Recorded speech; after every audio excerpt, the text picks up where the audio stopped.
Dear friends, ఈరోజు మన పాటల తోటలో సరిగమలు అనే సినిమాలోని మా పాట గురించి మనం చెప్పుకుందాం.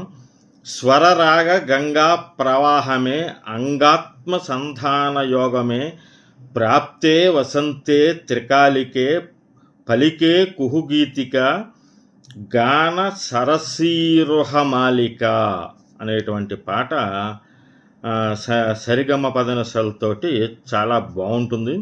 దీంట్లో ఒక లైన్ ఏంటంటే, కొండల లోపల నిండిన నింగిలో ఉరిమెను మేఘం ఇన్నాళ్ళకి పిల్లన గ్రోవిలో పిలవని మోవిలో కురిసెను రాగం ఈనాటికి అని చరణంలో ఉంటుంది. ఈ చిత్రానికి సరిగమల చిత్రానికి సంగీతం బాంబే రవి. ఈ పాట రచయిత వేటూరి సుందర్రామూర్తి. పాట పాడింది కేజే దేశదాస్. వీలైతే ఒకసారి దొరికితే గనక వినండి, లేదా వీడియో దొరికితే గనక చూడండి. ఈ వీడియో లైక్ చేసి నా ఛానల్ సబ్స్క్రైబ్ చేసుకోవాల్సిందిగా మిమ్మల్ని అందరినీ కోరి ప్రార్థిస్తున్నాను.